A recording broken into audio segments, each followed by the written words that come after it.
Y los invito a abrir en Mateo capítulo 5, versículos 17 al 18. Y dice, no penséis que he venido para abrogar la ley o los profetas. No, no he venido para abrogar, sino para cumplir. Porque de cierto os digo que hasta que pasen el cielo y la tierra, ni una jota, ni una tilde pasará de la ley hasta que todo se haya cumplido. Esta es una declaración mucho más profunda de lo que puede parecer, porque no es, como nos acostumbran en la literatura, una simple hipérbole, una exageración, es una realidad, una verdad absoluta. Ni una jota ni una tilde hasta que todo se haya cumplido. La jota y la tilde son pequeñas marcas que en la escritura hebrea a veces cambian una palabra, le dan otro sentido, muy pequeñitas, pero nada de lo escrito, ni siquiera eso se cambiará, todo se cumplirá. Nos está diciendo que no son las ideas de la palabra son importantes, sino también las palabras mismas y hasta las letras de las palabras son importantes. Esto lo podemos entender más fácilmente si escarbamos un poco en la lectura del idioma original en que fue escrito. Por supuesto, yo no sé nada de hebreo, pero investigando por allí encontré unas cuantas cosas interesantes. Para empezar, vamos a ver el primer versículo bíblico. Tiene 7 palabras. 7, el número de la creación. 7, el número de la perfección. 7 es un número muy importante en la Biblia. ¿Puede ser una casualidad? Podría ser, tal vez no. Sigamos con el primer versículo. La primera palabra es Bereshit, quiere decir en el comienzo, y empieza con la letra Bet. Bet quiere decir casa. Betlehem, casa del pan. Betel, casa de Dios. Bet quiere decir casa. Y toda la creación, el universo que está armonizado, ajustado para que exista vida en la tierra, es la casa que ha creado Dios para habitar Él en la persona de Jesucristo con nosotros, sus criaturas, las cuales creó y a todos los que nos haya redimido. Es la casa. Nuevamente una casualidad, podría ser, pero ya es menos posible. Después, en esta primera frase, hay 2 palabras, o una palabra, Aleph Tav, que no se traduce. Esa las usa para señalar cuál es el complemento al que se refiere el verbo. Pero si las leemos, si las tradujéramos, ¿qué nos estaría diciendo el primer versículo? En el principio creó Dios al Staff, o sea, Jesucristo, los cielos, y al Staff, o sea, Jesucristo, la tierra, al Staff, el alfa y la omega, el primero y el último. Al Staff es Jesucristo. Lo ponemos acá, lo está diciendo. Ya vemos que aquí hay un propósito, ¿verdad? En todas estas frases y en todas las palabras. Podríamos investigar más, pero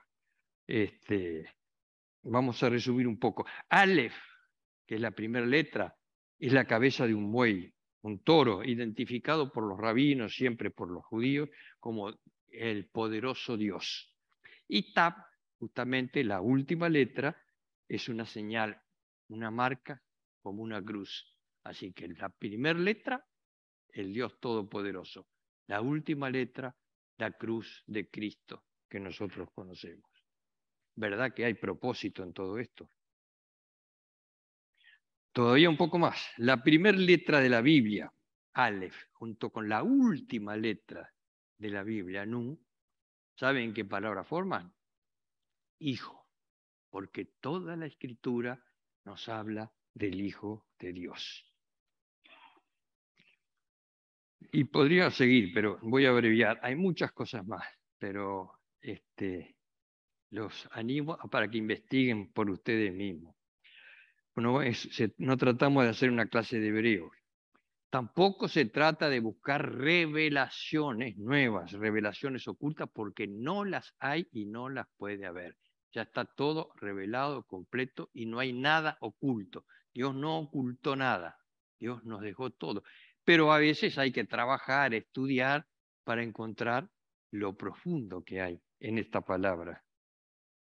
Así que acá encontramos como una firma de autentificación. Dios está autenticando su palabra, porque no hay forma, hermanos, de que la casualidad o el pensamiento humano produjeran estas coincidencias y muchísimas más que hay. Y además Jesús no vino para cumplirla. No quitó nada, no agregó nada, no cambió nada. Cumplió todos sus mandatos, los morales, los legales, los reinterpretó en la profundidad de su verdad y los cumplió hasta hacer perfecta la ley, incluso por medio de su propio sacrificio, porque ahí cumplió la pena de la ley, que es la muerte por el pecado, aunque él fue sin pecado. Así que cumplió la pena de la muerte por todos nosotros, hasta la jota y la tilde, hermanos. Claro, desde la caída del hombre se enemistó con Dios, se enemistó con su palabra. Y esto lo podemos entender de parte de los ateos, de los impíos. Pero tristemente aparecieron doctrinas dentro de la misma iglesia que, mezclando las palabras con interpretaciones privadas, traen dudas, desviaciones, debilitamientos de la fe en las Escrituras. Ya en el primer siglo, en la época posapostólica enseguida, empezaron estas distorsiones, mezclando la palabra con filosofías humanas. En Egipto, en la escuela de Alejandría, es donde aparecieron ya doctrinas falsas como la del purgatorio, como la que el celibato es un estado más santo que el matrimonio, que la regeneración bautismal, que el Espíritu Santo fue la primer criatura de Dios, que Jesús no era Dios. Todas esas cosas ya comenzaron allí. Después, bueno, vino con la reforma, gracias a Dios, sobre todo aunque siempre hubo un remanente, fiel a la palabra, con la reforma se afirmó la verdad de la palabra. Pero últimamente, a fines del siglo XVIII, principios del XIX, surgieron dos nuevas corrientes para traer dudas sobre la veracidad de la escritura. Una es la crítica literaria y otro, la famosa teoría de la evolución. Vamos a ver, ¿de qué se trata la crítica literaria o hipótesis documentaria o alta crítica? Empezó como un ataque a los 5 libros del Pentateuco, ¿no? Con esa erudición literaria, criticando, y decían que los libros del Pentateuco no fueron escritos por Moisés, sino que o las recogió de 4 fuentes diferentes que venían, no como una revelación proveniente de Dios. Eran fuentes independientes, entonces debilitaron la credibilidad en la duda, en la Biblia trajeron dudas y dijeron o adujeron que la Biblia tenía errores, que era escrita por humanos y no era la palabra inspirada de Dios. Ahora, fueron teorías que últimamente han sido descartadas. La crítica de hoy ya no las acepta. ¿Por qué la aceptaron en aquella época? Porque era racionalista, negaba lo milagroso, y todo eso entraba bien dentro de la filosofía alemana que dominaba los teólogos de esa época. Y si bien ahora ha quedado fuera de carrera, digamos, ya hizo mucho mal. Y tristemente todavía lo sigue haciendo. Pero hay otro enemigo más actual, más peligroso, más omnipotente, que es la especulación científica con su falsa teoría de la evolución. Y esto, si también se investigan, van a ver, hay muchos grupos de científicos, doctorados, cristianos, que contraponen con datos científicos, oponiéndose a muchas de las falacias o todas las falacias que trae la teoría de la evolución. Eso es otra cosa que los animo a investigar si tienen un poquito de duda en algo con lo que escuchan. Pero podemos decir que hay 3 conceptos basados en un lugar común en la fe con respecto a esto. La fe cristiana. El dogma es Dios existe, se reveló por su palabra, la Biblia, su contenido es literal y es inerrante, no tiene errores. El universo y la vida son el resultado de la creación de Dios. Por otro lado está la fe naturalista. El dogma, Dios no existe. Toda la ley, toda la fuerza que existe en el universo es natural, es casual, fruto del azar, no es moral, no es espiritual, no es sobrenatural. Y la evolución es la alternativa a la creación y dicen que Dios es creación del hombre y no el hombre creación de Dios. La tercera es la fe que intenta reconciliarse con la evolución. El dogma, adaptar la Biblia a las teorías científicas de moda, porque esta es una moda cambiante y siempre surgen nuevas teorías. Y cuando se dan cuenta por ahí que no sirve, especulan, inventan otras teorías. Hoy llegamos al verso del multiverso. ¿Sabes? Solo multiversos son universos que explotan y salen en otro universo y salen en otro universo y hay infinita cantidad de universos y entre tantos universos tiene que dar la casualidad que haya uno con un ajuste perfecto como esto. Verdaderamente están desvariando. Y además, ¿cuál fue el primer universo que explotó? ¿De dónde salió? No tienen sentido. Como ya vieron que no pudo existir la tierra, la vida no pudo nacer en la Tierra, ahora la buscan que vino de otro planeta. En fin, es triste, pero es la realidad de hoy. Los dos primeros son antagónicos, son irreconciliables, no hay problema. Se cree uno o se cree el otro. El problema es este, que quiere acomodar el relato a la creación. Es peligroso porque es engañoso, es insidioso, es falaz. Al combinar teorías evolucionistas con las escrituras, traen dudas, muchas dudas sobre la escritura. Penetran la iglesia, confunden, debilitan la fe. Me voy a remitir a las palabras de Horacio Bonar. Horacio Bonar fue un antiguo pastor y poeta francés, que fue escocés, que fue conocido como el príncipe de los himnólogos escoceses. Y cuando comenzaron ya las objeciones de la alta crítica, dijo, el hombre ahora está pensando en una Biblia para sí mismo, enmarcando una religión en armonía con el desarrollo del pensamiento liberal, construyendo un culto sobre los principios del gusto y la cultura, dando forma a Dios para adaptarlo a las aspiraciones en expansión de la época. ¿Le suena actual esto? Pero además agregaba, nadie puede calcular la magnitud del daño. Un alma sin fe, una iglesia sin fe, una nación sin fe, un mundo sin fe. Cuando la fe desaparece, las cosas buenas desaparecen. Cuando la incredulidad entra, todas las cosas malas siguen. Dicen que el relato bíblico es un marco de referencia metafórico y en quieren acomodar la historia bíblica a la especulación científica de la creación. Y esto trae, por supuesto, mucha confusión. Por ejemplo, reconciliar las escrituras con la ciencia evolucionista comienza sobre todo con la crítica de Génesis y la interpretación, cuando quiere acomodar esa teoría naturalista, diciendo que Génesis es todo una gran alegoría. Pero sin embargo nosotros vemos que el libro se desarrolla como una historia real. Si Moisés mezcló realidades con alegoría, ¿cómo sabemos dónde es historia, dónde es ciencia, dónde es ficción, dónde es leyenda, dónde es mito? Si fuera un marco de referencia alegórico, entonces podríamos tener un Adán alegórico. La caída también podría ser una alegoría, pero nosotros sabemos que hubo una serpiente real.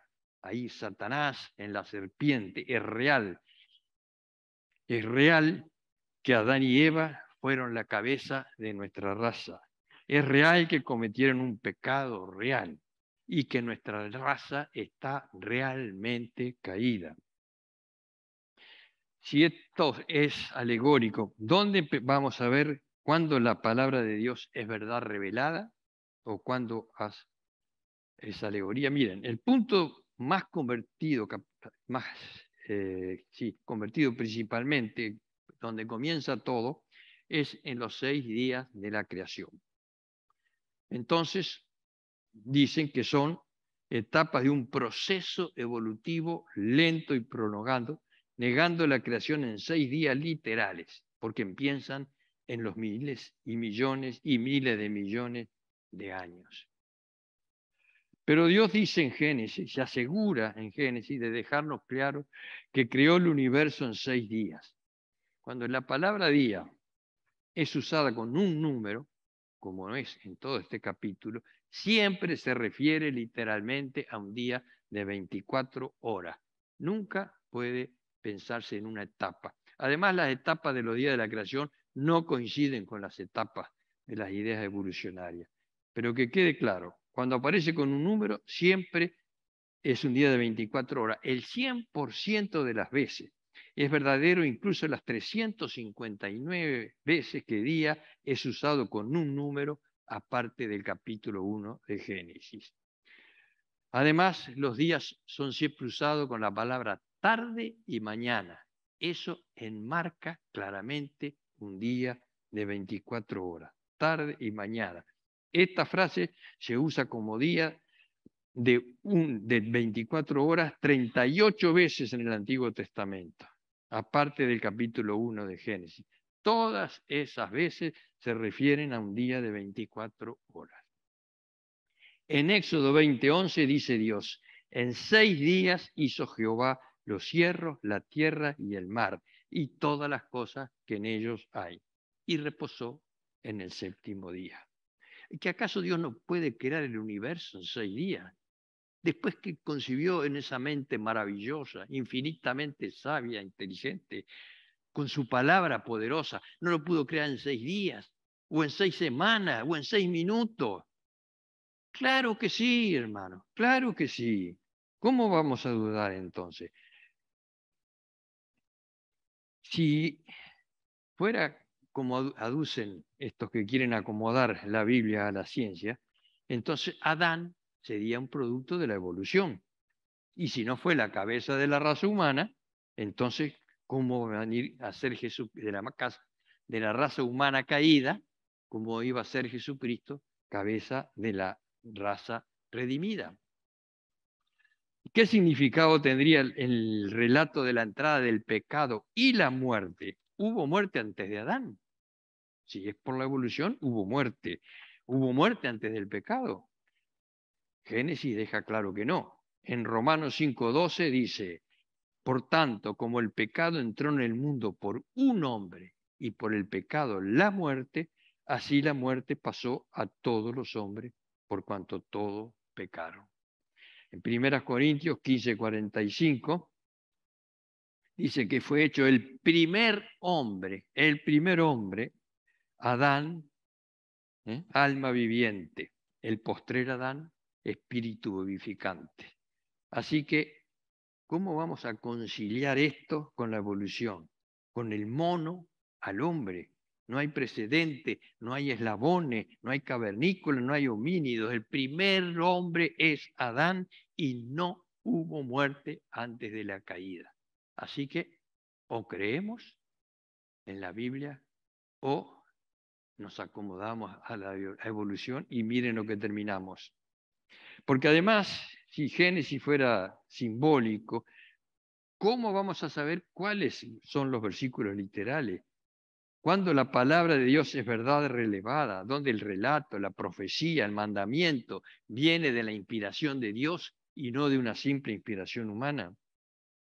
¿Cuándo es un recurso literario? ¿Dónde es historia verdadera? ¿En qué lugar encajarían entonces el diluvio, la torre de Babel, la historia de Jonás? Cosas tan difíciles a veces de entender. Hermano, definitivamente Génesis es historia, Génesis es literal. Si no, estaríamos en serios problemas para diferenciar lo real, lo alegórico, de lo que es verdadero. La Biblia sí tiene ley, tiene historia, tiene profecías, sabidurías, parábolas, tiene expresiones poéticas y también podemos encontrar algunos símbolos, metáforas, todo dentro de un contexto que así lo marca.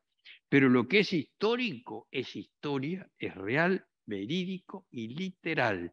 Lo que es profecía es real, es verídico, es literal. Es más, se ha cumplido ya en cerca del 90% de las profecías y corresponden a las personas que se les atribuyen. Tanto Jesús mismo respondió a las tentaciones de Satanás citando 3 veces: escrito está.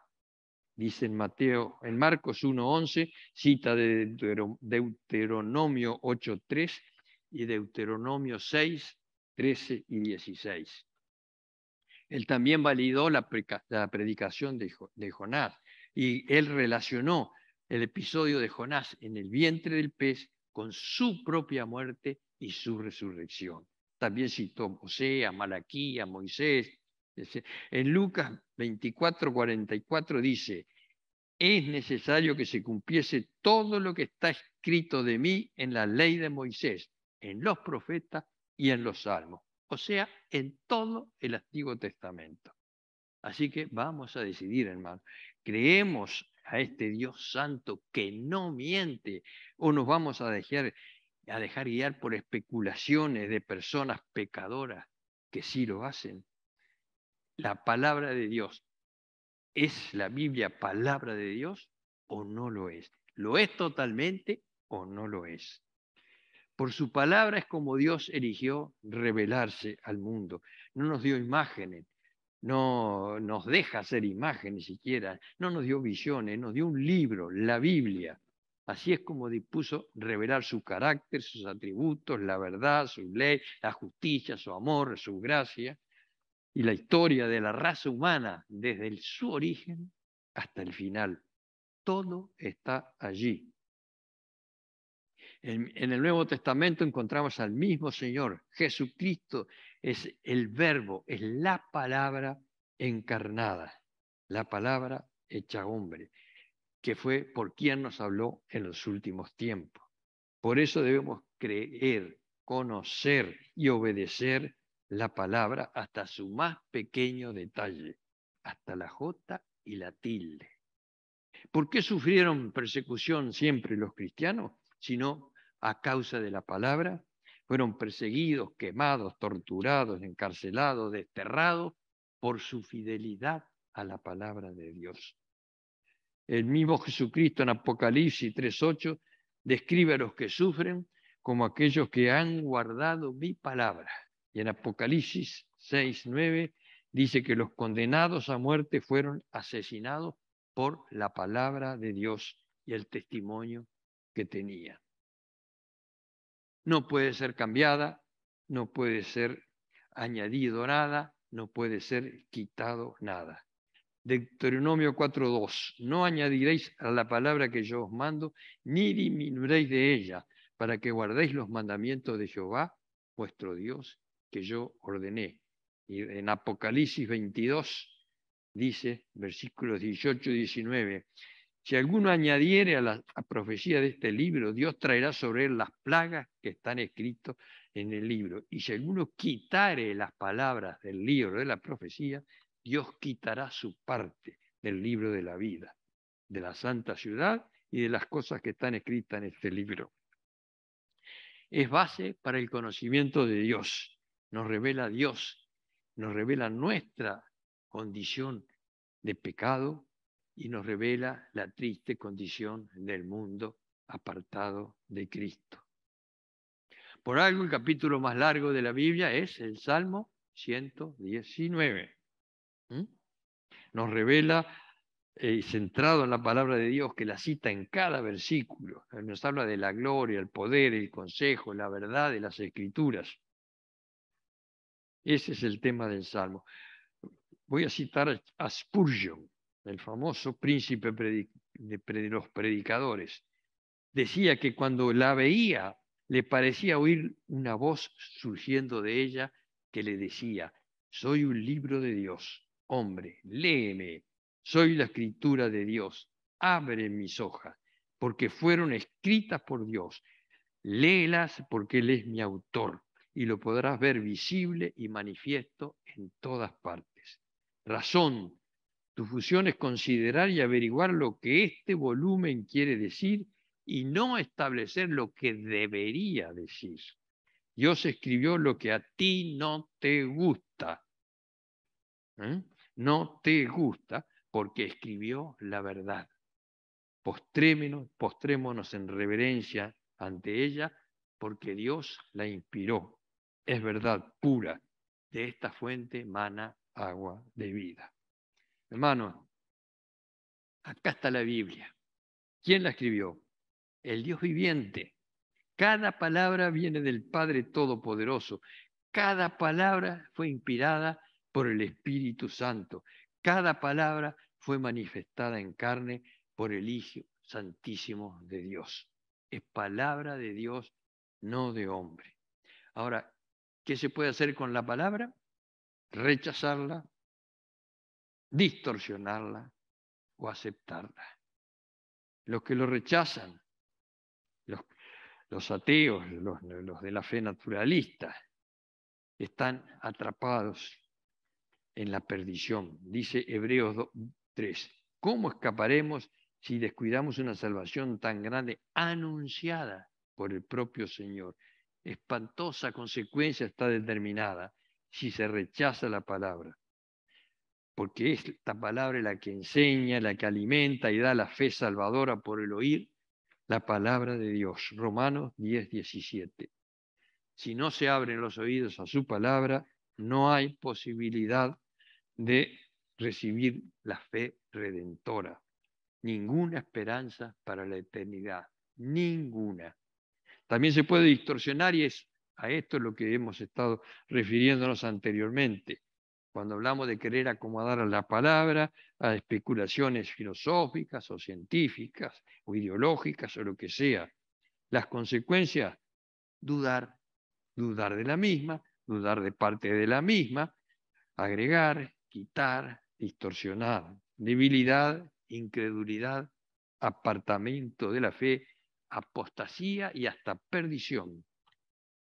Dice 2 Pedro 3, 16 al 17, hablando de los escritos de Pablo, dice, los cuales los indoctos e inconstantes tuercen, como también las otras escrituras, para su propia perdición. Así que vosotros, amados, sabiéndolo de antemano, guardaos, no sea que arrastrados por el error de inicuos, caigáis de vuestra firmeza. Inicuos, indoctos, inconstantes, falsos maestros, pastores, falsos apóstoles, que también vemos hoy que tuercen, que agregan, que quitan, que interpretan según sus propios intereses. Herejías que crecen y creen. A mi ver personal, son las señales de que está entrando la profecía de la apostasía que se levantará en los últimos tiempos. Falsos maestros de una iglesia hereje, apóstata, mezclada con el mundo, deshonrando al Señor. ¿Por qué pasa esto? Por lo perverso y engañoso que es el corazón humano, que le cree más a los hombres, a sus especulaciones, y se amontonan conforme a su concupiscencia, porque ¿qué? Quieren victoria, reino, prosperidad, y no quieren la cruz de Cristo. No les gusta. Tomen su cruz cada día y sígame el que quiera ser mi discípulo, porque los pecados son amados por ellos más que a Dios.